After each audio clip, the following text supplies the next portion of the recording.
You know what? You're living in an un-American society with a unitarian government that abuses power on all levels and treats Congress members as if we are the enemy. You know who the enemy is? The enemy is the enemy of the people, and that's the white supremacists that you're talking about. Oh, white supremacists. Okay, thank you. I honestly have no idea where these people keep sprouting up from. I mean, the Democrats are scraping the bottom of the barrel. It seems like every day there's a brand new clone of Ghetto Crockett, and they just get worse and worse. They attack ICE facilities, they slander, they lie, they propagate all sorts of hysteria, they call for violence in every iota of their lives. And now, holy mackerel, this is what they've resorted to. I've got so much to share with you today. James Comey, former director of the FBI, Mr. Integrity himself, you're not going to believe what he just posted on Instagram and what he incited. I'm going to share with you the whole scoop. It's going viral. We got a lot to share with you. Sit back, relax, grab your favorite snack, your favorite beverage. Your boy Nez is going to take care of everything. Rand Paul issues a new warning. I can't wait to share this clip. He's got something coming. He says hell is coming for Anthony Fauci. I can't wait to share that with you. Plus, I know you've probably heard of this. We've got some Supreme Court shenanigans. ACB, Amy Comey Barrett. I'm going to play for you a clip right here. I think this might have been the most exquisite, precise coup ever executed on American soil. You're not going to believe what she just says. You can almost feel the vitriol for Trump in her voice. Big things happening in the Supreme Court. But first, a broken brain brigade wants you and me to pay trillions of dollars in reparations for what happened to the blacks. Discrimination against black people. We are in a moment of anti-blackness on steroids, and we refuse to be silent. We will not back down in our pursuit of racial justice. The antidote to anti-blackness is to be pro-black, and we will do it unapologetically. The United States government owes us a debt, and we need reparations now. A duty to repair. So let's make it clear. There is a debt that does exist. This country has taken so much from black folks and has a debt it owes because for over 400 years into this very day, this country has stolen black labor, black lives, black futures. Industries were built and maintained through the subjugation of black people in this country, and wealth was built and maintained through the discriminatory policies that still plague us to this day. And to be clear, some people directly benefited from it or are direct beneficiaries of it. We have systems that create and perpetuate imbalances and balances in our society, and you either benefit from it or you are disenfranchised by it. And black people continue to be disenfranchised and harmed by these systems. Others receive advantages from it. Who is this Representative Summer Lee? Do you know who Representative Summer Lee is? I've never even seen her before. They just come out of the woodworks. I don't get it. How many times are we going to fall for this narrative, this race baiting? You're oppressed.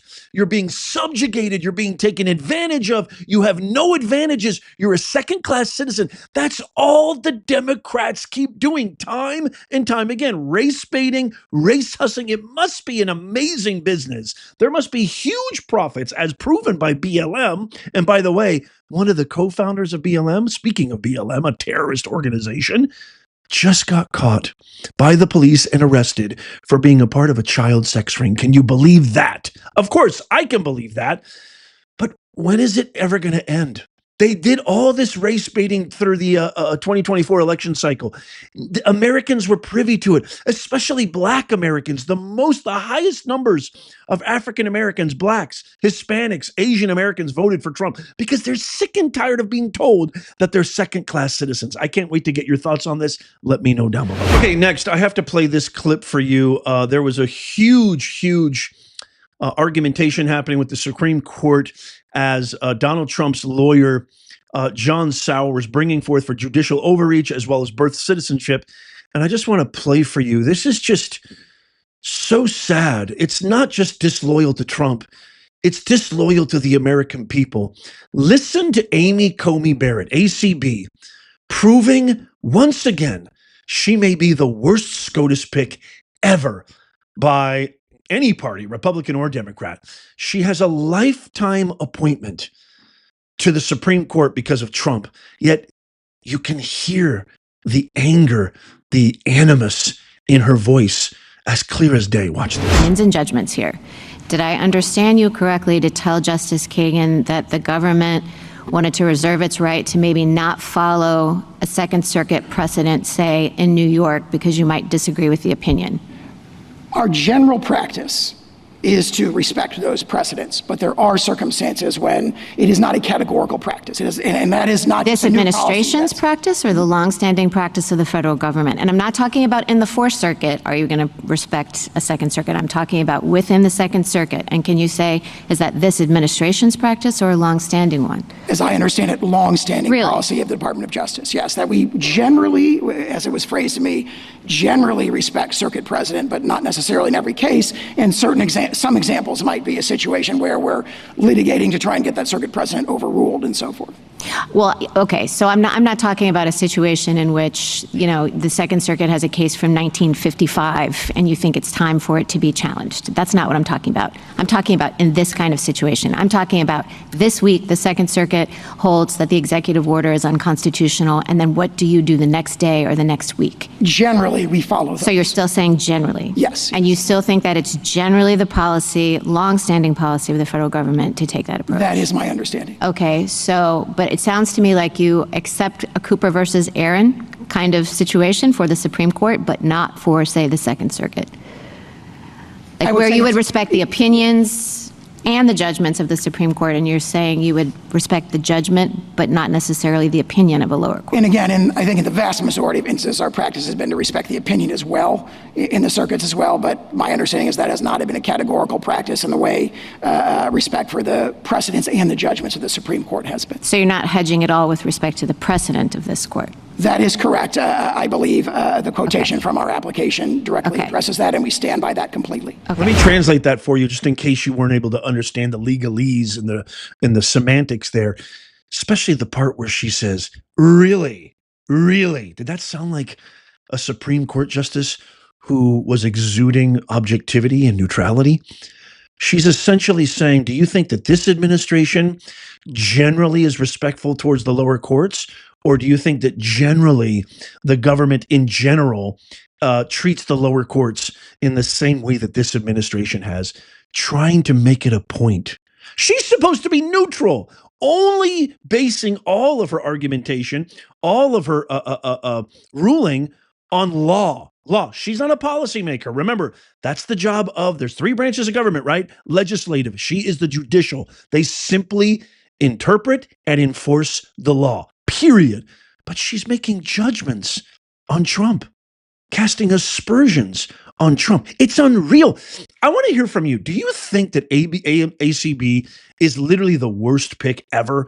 Am I reading too into this? I almost feel like this is the most precise, exquisite coup ever conducted on American soil, and she is a radical liberal in sheep's clothing. It's just, I don't understand it. It doesn't make any sense. Her voting track record, her argumentation track record, her dissents, everything falls in line. She's almost acted more liberal than Sotomayor and Ketanji Brown Jackson. I don't know. Let me know what you think in the comments down below. Am I overreading this? Okay, now in our next story, Rand Paul says to Anthony Fauci, mark my words, there will be hell to pay. Check out this clip on the Glenn Beck Show, where he asks Fauci directly what is going to happen. Watch this. Is anyone going to pay for the COVID thing? Is that ever going to happen? We're not done, and I will bring Anthony Fauci back in. We finally discovered the records as to who determined that the money went to Wuhan. They have resisted me for 3 years. Robert Kennedy has helped me get the records. So has Jay Bhattacharya. This week or next week, I'm going to begin interviewing the people who were on that committee. We're going to find out what was the debate, what was the discussion, what were the arguments for sending it to Wuhan, what were the arguments against it, who made the arguments, and then who ultimately had to sign off on this.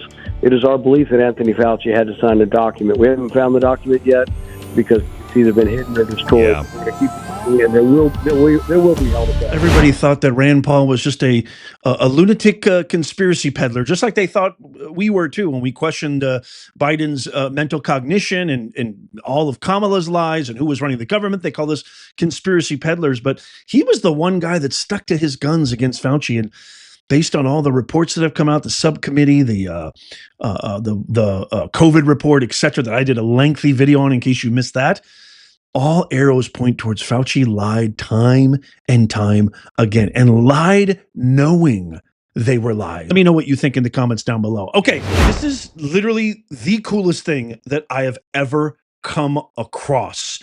You guys know I don't do a lot of sponsors on this show, and for good reason, because I only want to share things that I believe in, that I myself use, and I'm just so elated to share this with you guys. The people over at Hungry Minds have decided to partner with us, and I could not be any happier. This is one of the most incredible books. It's called The Book, The Ultimate Guide to Rebuilding Civilization.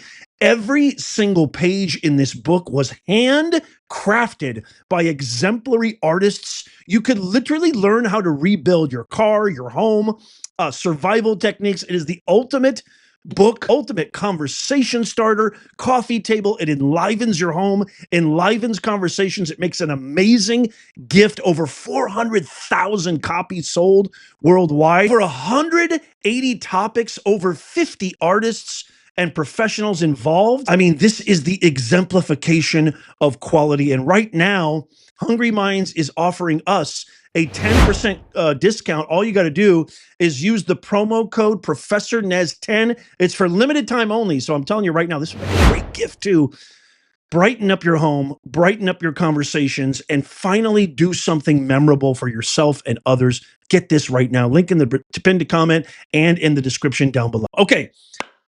Mr. Comey, Mr. FBI Director Comey, Mr. Squeaky Clean, Mr. I went after Hillary right before the 2016 election because I knew it was the right thing to do.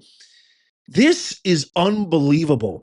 Former Director James Comey just posted this photo on his Instagram at 3:30 p.m. Eastern Standard Time today. Check this out. So he posted this photo of the words written out. Well, actually, the numerics. I don't even know. I was going to say the sentence. It's not. This is almost like you see this. I actually saw this when I was visiting Hawaii a couple of months ago.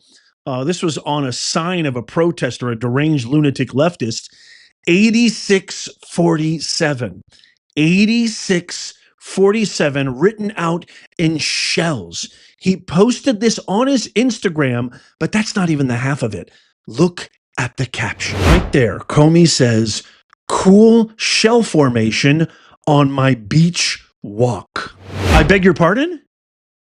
This was supposed to be Mr. Integrity. This was supposed to be Dr. Dignity. This was supposed to be the guy that didn't do anything wrong, that didn't propagate any hoaxes, that didn't go after the president, didn't hide information, was on the up and up, played everything above the table. And you post this. I don't know if he's deleted it now. You can go check his Instagram. I have no idea.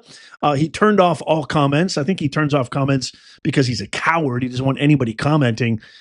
But I'm telling you right now, to post something like that, and if you don't know, let me just spell it out for you. If you don't know what 8647 means, it means to off the 47th president, our guy, President Donald J. Trump. It's the same vernacular. It's the same hateful, violent rhetoric that got him 2, maybe even 3 assassination attempts, which we still don't even have all the information on what happened to Matthew Thomas Crooks in Butler, which we were live when that happened, as well as Ryan Rout.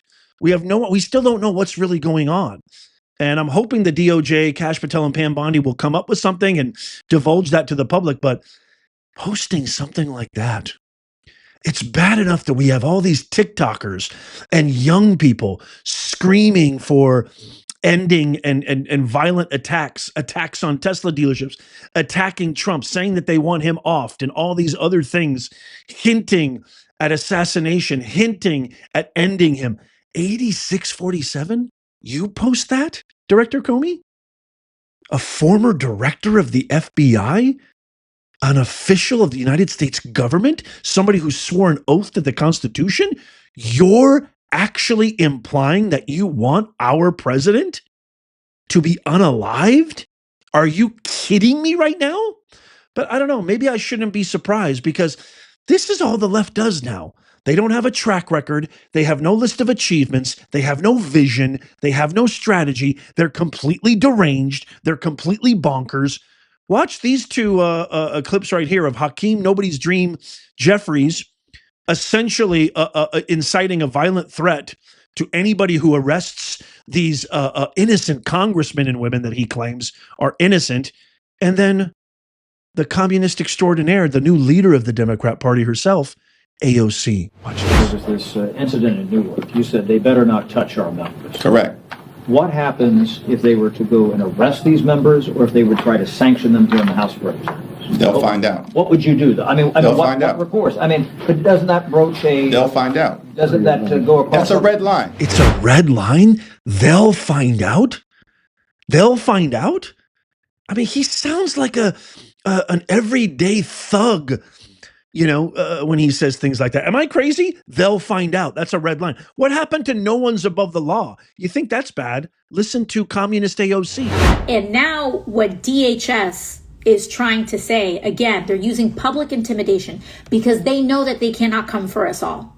They know that they cannot come for us all. And recently what they said is that DHS is allegedly looking into arresting members of Congress who were showing up for their legal and constitutional obligation to conduct oversight. If anyone's breaking the law in this situation, it's not members of Congress, it's the Department of Homeland Security.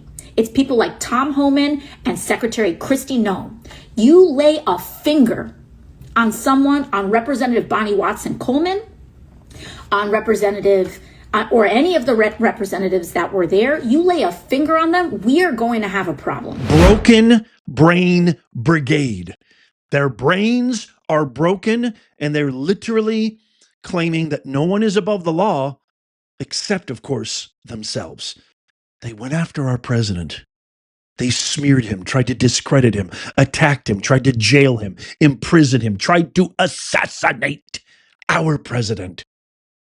They can storm ICE facilities. They can attack law enforcement simply trying to do their job, body slamming them, bumping into them, throwing fists. We've seen all the videos. I shared it in a video prior. If you haven't seen it, it's on my channel. Go check it out. We're going to have a problem? That's your response? Instead of saying, man, I'm looking at my colleagues right now. You guys need to chill out. This is wrong. There was a few, I think, who said that. But man, you're supposed to be the leadership, Hakeem Nobody's Dream. You're supposed to be the leadership, Comey AOC. This is the example you want to set? They'll find out. They'll find out. We're going to have a big problem. That's your response? Your American congressmen and women? Your representatives in the most powerful, hallowed legislature in the history of mankind? This is how you talk? And you think you're going to get results? You think you're going to get votes? You think you're going to win again with this? I don't think so. And we're not intimidated, and neither is Trump, neither is Tom Homan. First of all, you can't intimidate me. Come on, give me a break. You know, I was enforcing him. I was wearing a green uniform, Border Patrol agent, for 5 years before she was even born. I had more than 3 decades enforcing immigration law before she became a member of Congress. I worked for 6 presidents. I've seen policies. I've seen hundreds of policies. Some worked, some didn't. But you can't deny the success of the Trump administration when it comes to border security. Again, the most secure border in the history of this nation. And I said from day one, and she knows this, you can not support ICE. Shame on you. You can support sanctuary cities. Shame on you. But you can't cross the line. You can't knowingly impede ICE law enforcement officers. That is a felony. You can't harbor and conceal, knowingly harbor and conceal an illegal alien from ICE. That is a felony. And you certainly can't commit criminal trespass. You know, and as far as New York, her district, this administration has done more to protect her district than she has.